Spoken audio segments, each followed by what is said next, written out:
मीना की इस बात से सुभाष सहमत नहीं था। नतीजा यह हुआ कि दोनों की तकरार बढ़ गई। इस बीच सुभाष ने गुस्से में कई बार उसका फोन छीनकर तोड़ डाला था, लेकिन मीना हर बार नया फोन खरीद लेती थी।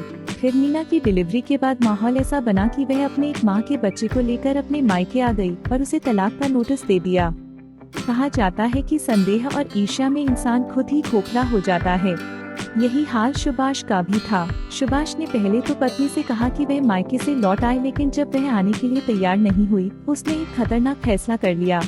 योजना के अनुसार वह पत्नी को मनाने के लिए उसके मायके पहुंच गया और उसने अपने व्यवहार के लिए क्षमा मांगते हुए उसके सामने सुलह का प्रस्ताव रखा, जिसे मीना ने स्वीकार कर लिया। यही समझौता मीना को महंगा पड़ा। 19 जनवरी 2019 की सुबह जब मीना अपने बच्चे को मां के पास छोड़ स्कूटी से सुभाष के साथ घर से बाहर निकली तो वापस घर नहीं आई। सुभाष पहले मीना को अपने घर कलकत्ता लेकर गया। वहां दोनों ने जमकर बियर पी और मौज मस्ती कर रात 9 बजे के करीब राजमार्ग पर आ गए। वहां दोनों ने चाय की दुकान पर जाकर चाय पी। थोड़ी देर बाद सुभाष उसे माता मंदिर के पास लेकर गया। पहले तो मीना उस सुनसान जगह तक जाने के लिए तैयार नहीं थी, लेकिन सुभाष ने रिक्वेस्ट की तो उस पर विश्वास करके वह उसके साथ चली गई। उस समय भी मीना के कान में हेडफोन लगा था।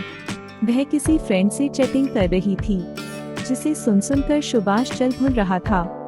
तभी सुभाष ने उसका फोन छीनकर माता मंदिर के पीछे फेंक दिया।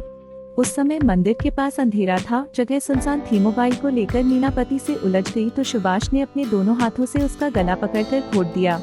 कुछ ही देर में मीना की मृत्यु हो गई और वह जमीन पर गिर गई। इसके बाद सुभाष घबरा गया। लाश पहचानी न जा सके, इसके लिए सुभाष पास ही पड़ा एक बड़ा सा पत्थर उठा लाया, जिससे उसने मीना का सिर कुचल दिया। उसकी स्कूटी ले जाकर उसने मंदिर के पीछे की घनी झाड़ियों में छिपा दी। फिर कैब पकड़कर घर आ गया। पुलिस टीम ने 12 घंटे के अंदर केस का पर्दाफाश कर आरोपी को गिरफ्तार कर लिया। उससे विस्तार से पूछताछ करने के बाद उसे कलकत्ता की जेल भेज दिया था। आप सबका इस वीडियो को देखने के लिए बहुत बहुत धन्यवाद। अगर आपको ये कहानी पसंद आई है तो आप इसे लाइक करें और शेयर करना ना भूलें। हम आगे भी ऐसे बहुत सी कहानियाँ लाते रहेंगे।